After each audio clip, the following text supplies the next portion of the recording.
after other 2 weeks had passed, we're finally going back with another part of the most beloved series in all of YouTube, I hope. Today, we're going with the part 3 of the references of every single Pokemon. So this time, we're gonna be traveling to Hoenn to see all of the references in their respective Pokemons. The cool ones, like the ones that are in the water. The fun ones, like the ones that live in the water. And the epic ones, also living in water. Yeah, this is Hoenn. We're gonna have a lot of water going into this video. But that doesn't matter, doesn't it? We should just start with the video. So yeah, without anything else to explain, let's start with... As usual, the first Pokemon that we're gonna take a look at is the Grass Starter.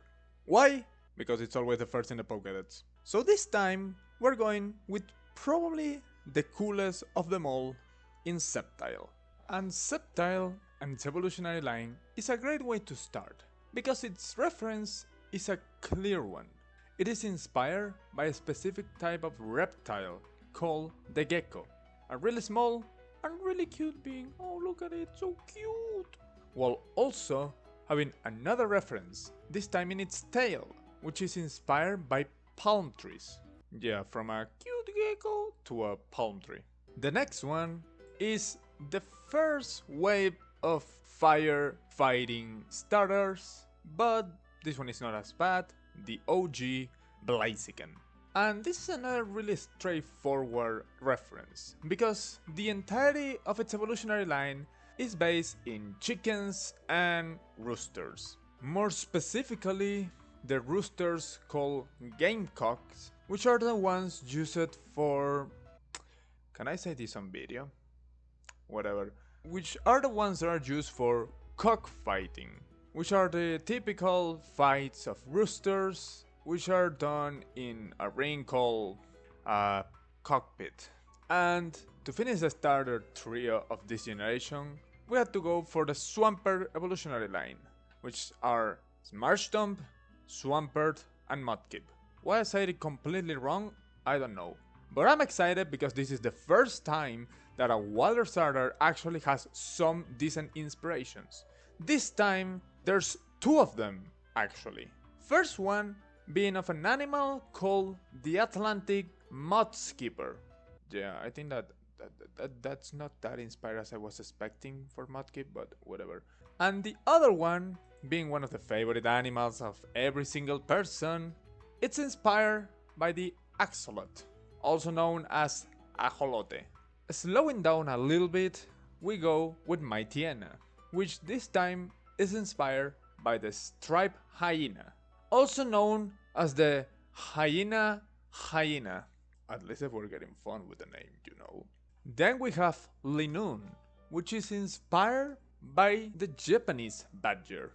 But we cannot forget that it has an alternative form in Galarian Linoone, which this time is inspired by the European badger, also known as Meles. Whoa, 2 repetitions in a row. Nice. Then we have the first time that I'm gonna talk about it in this way, which is the Rumpel evolutionary line, instead of going for the final evolution. Because actually, outside of Rumpel, they divide in 2, based on cocoons, but every single one of the final evolutions has another inspiration. In this case, Beautifly is inspired by a butterfly, but more specifically, the Eastern Black Swallowtail. While Dustox is inspired by a moth, not any specific type of moth, just moth. I don't know why I feel that they had some kind of favoritism. Now we go with the Ludicolo evolutionary line, which for the first time is a Pokemon that doesn't have 2 nor 3 but 5 references, because it's inspired by all: a kappa, a duck, a pineapple, a bitter cucumber, and the most iconic of them all, a Mexican sombrero, which is commonly used by mariachis. Then we have Shiftry, which is inspired by a Tengu mask, Swellow, which is inspired by a swallow, yeah, really original, and Pelipper, which is inspired by a pelican. Then we have Gardevoir, which apparently is inspired by guards, while the bottom part of its design is referencing flowing gowns. But yeah, I think that we can all agree that in reality it's just inspiring a real life woman. Not that I have ever seen one in real life, but this is how I assume that they look. So yeah, probably inspired by that. Following Malady, we have both Surskit and Masquerain, which both of them have different references. In the case of Surskit, it is inspired by the common water strider, while Masquerain, on the other hand, is inspired by the lanternfly, also known as the Machaca, or Chichara machacui, and Cocoposa. Then we have Breloom, which is mainly inspired by fungus. However, it has some other smaller references, like its shape, which is the one of a kangaroo. And then we have Slacking, which is inspired by sloths. Then we have the Nincada evolutionary line, which has two Pokémons. The first one is Ninjask, which is inspired by both ninjas, if you didn't notice, and cicadas, while the other Pokémon, Shedinja, is also inspired by cicadas. However, they're also inspired by something else, more specific this time, which is the Exuvias, which are the remains of an exoskeleton of certain animals, including the cicada. Now we got Exploud, which surprisingly enough, it doesn't seem to have any specific reference to a certain animal. However, both the design of Loudred and Exploud are inspired by musical related items. In the case of Loudred, would be a loudspeaker, and in the case of Exploud, it would be a pipe organ. Then we have Hariyama, which is inspired by a sumo wrestler. We also get Azurill. If you didn't saw last video, I quickly explained that the baby Pokémons would just be briefly mentioned if they didn't have a new reference, and in the case of Azurill, that's exactly what happened, so we're just basically gonna skip it. However, who does have an actual inspiration is Nosepass, which is inspired by the Moais, giant stone heads that are in multiple islands in the Pacific Ocean. Then we have Delcatty, which is just inspired by a regular cat, Sableye, which is inspired by dwarves, or more likely into a more specific detail, the Nibelungs, which are a specific type of dwarf in the Norse mythology. And then we have Mawile, which is inspired by the Futekuchi Onna, a Japanese yokai who has a form of a woman with two mouths, one in the front and one in the back of her head.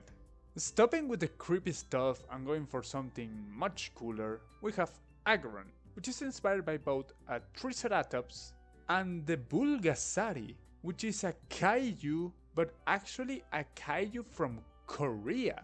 Then we have Medicham, which is inspired by the concepts of meditation and yoga. Manectric is inspired just by a regular canine, while also having references to electricity. Maybe he's inspired by Volt. Maybe you just never know. We also have Plosalaminum, which are inspired by Pikachu. There's no reference, it's just Pikachu. It's just a reskin of Pikachu. You know it, I know it, everyone knows it. Following the extremely creative Pokémons, we have Volbeat and Illumise, both of which are inspired by fireflies, Roselia, which is inspired by roses, and the Swalot evolutionary line, which apparently are inspired by stomach. And that is the reason as to why they learn so many weird things such as gastroacid, while also having abilities such as liquid ooze, sticky hold, and gluttony. The Carvanha and Sharpedo evolutionary line is probably the most self-explanatory that you can get. Carvanha is inspired by a piranha, while Sharpedo is inspired by both a shark and a torpedo. Then we also have Wailmer and Wailor, which are inspired by the blue whale. Camelot is inspired by both a camel and a volcanic eruption, while Torquil is inspired by both the giant turtle and a coal oven. Then we have Grumpig, which is inspired by a pig, Spinda, which is inspired by a queenling panda, and Flygon, which actually has some interesting references in it. And that is because this evolutionary line is inspired by an antlion, a species of insect which is commonly misidentified as being dragonflies. So yeah, Vibrava is not a dragonfly. And then we have Cacturn, which is inspired by scarecrows, but also by saguaros, a specific cactus species which is common in the deserts of South North America. Funny enough, Altaria doesn't have any concrete evidence of representing any specific bird, however it has the very obvious reference of both cotton and clouds, basically because both of them look exactly the same, and they want you to think that it's both and none at the same time. Why? I don't know. Then we have Sangus, which obviously has a clear reference of being a cat, however there's also the possibility of being a reference to a mongoose, while its biggest rival, Seviper, is inspired by a viper. We also have Lunaton and Solrock, which, if you know a little bit of Spanish, you will know that they are a reference to the Luna, also known as the moon, and the Sol, which is the sun. While going back to more aquatic animals, we go with Wishcash, which is inspired by a catfish. I think that I have heard that term before. Oh yeah, it was the time that I went to a man's house and he said something that like my profile said that I was a woman. Yeah, I did something like that. I don't remember exactly the details. I remember that there was a really fun night though. I was barely able to walk afterwards though. And following the aquatic theme, we have Crodont, which is inspired by an American lobster.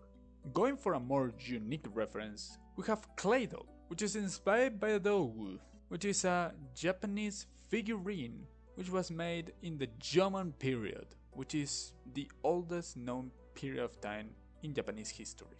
Then we have the fossil Pokemons of this generation, which are Cradily and Armaldo, both of which representing a species that was extincted a couple of hundred of millions of years in the past. In the case of Cradilys, is a Cytalocrinus, while in the case of Armaldo would be an Anomalocaris. Going back to a Gen 3 special, Milotic is inspired by three different things. In this case would be an oarfish, a mermaid, and a marine serpent. All of that while looking really good in the process. Wait, that was not supposed to go on in the recording. Oh fuck. In the case of Castform, there's a really fun reference, being the one of the Teru Teru Bosu, a traditional doll which is hung in the outside of the Japanese houses in hope of a sunny weather. We also have Kecleon, which is inspired by a chameleon, Baynet, which is inspired by a marionette, and we can go into a more interesting one in Dusclops. Going back to the Japanese mythology, Dusclops is inspired by the Hitotsume Koso, which is, yet again, a Japanese yokai. We also have Tropius, which is inspired by both a Diplodocus and a Musa paradisiaca. Wait a second. How the hell am I supposed to pronounce this? Musa X paradisiaca? Musa times paradisiaca? Hunter multiplied by Hunter? Going back to Japan, we have Kimeko or Chimeko, which is inspired by a Furin, which is a Japanese wind chime. And going back with cooler Pokemons, we have Absol, which this time is inspired by the Bai Se, a creature of the Chinese mythology that seems to bring good luck. We have Wynot, which doesn't have any new reference of the punching bag that references its full evolution. Glalie, which is inspired by a ice demon. Walrein, which is inspired by a walrus. We also have the evolutionary line of Clamper, which has the former one being inspired by the giant clam, and both of its evolutions, surprisingly enough, being inspired by the exact same fish, which is the giant oarfish. We also have Relicanth, which is inspired in the Coelacanth, which is a type of fish that is considered to be a living fossil. Oh, look at it, how fun. It's exactly like the Pokemon. And finishing with the quote-unquote common Pokemons, we have Lobdisk, which is inspired by both a discus fish and obviously the shape of a heart. Now we go into the heavy territory of the Pokédex of the third generation, starting with none other than Salamence, being inspired by both salamanders and the European dragon. Then we have Metagross, which has two extremely cool references. First one being a reference to the supercomputers, but also referenced in its face is the Antikythera mechanism, which is to this day the oldest example of an analog computer, going back with over 2000 years of age. Does that mean that Metagross is older than Jesus? Did he saw it in the cross? He did nothing about it? Then we have the first group of legendaries of this generation in the Regitrio, in which all Regirock, Regice, and Registeel are based on golems, each of them with another reference. Regirock with rocks, Registeel with steel, and Regice, which actually has a more interesting inspiration, being the one of the permafrost, which is the ice that is in the polar regions and that never melts. We also have the Eon duo, in which both Latias and Latios are inspired by modern day jets. Then, going with the box legendaries of this generation, we have to go with the whale legendary, Kyogre. This whale-shaped Pokemon, which has several whale-like characteristics, has two references. The first one is the animal known as the Glaucus atlanticus, also more commonly known as the blue sea dragon. And the other one, as you can imagine, this whale-shaped Pokemon is the one of an orca, which is a type of dolphin. Wait, are you telling me that Kyogre is not supposed to be referencing a whale, but rather a dolphin?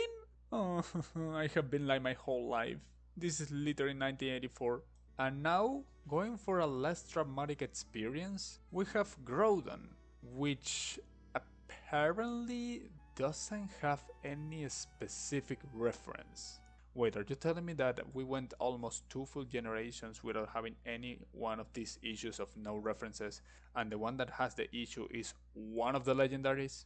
I think I want to go back with the Orca. However, Rayquaza, the legendary Pokemon of the skies, actually has a fitting reference, because it is inspired by the most iconic god in the Aztec mythology, Quetzalcoatl. The first of the mythical Pokemons of this generation, Jirachi, is inspired by the idea of making a wish once a shooting star passes in the sky, while also having another reference, which is that the papers that it has in the top of its head are inspired by the Tanabata, a Japanese festival in which the people celebrates the meeting of the deities Orihime and Hikobashi and ask them to grant them wishes. And to finish it all off, we go with Deoxys, which actually has two inspirations. The first one being inspired by aliens, and the other one is that it's inspired by the DNA, which makes me ask some questions. Game Freak decided to make the last Pokemon of the first Pokédex Mewtwo, which is a reference to Frieza, which is one of the most iconic villains in all of anime, if not history. They had Deoxys being a reference to DNA, while also being a really fear-inducing alien, to the point that even to this day, they actually constantly reference it with fear. And then there's Celebi, which is an onion. Like, what they were thinking in Gen 2? I don't know. I just know that Deoxys is to this day the coolest Pokemon out there. And yeah, it's not my favorite, but it's definitely the coolest. And if you don't agree, then he's gonna come to your house and he's gonna start to skin you alive and rip your limbs one by one. Thank you guys so much for watching. I hope that you all enjoyed it. This was by far the most complicated video to make out of this series. So if you want more content like this, please leave a like, comment and subscribe. I would really appreciate it, and I know that you would also appreciate to help someone like me. So, see you next time. Bye bye.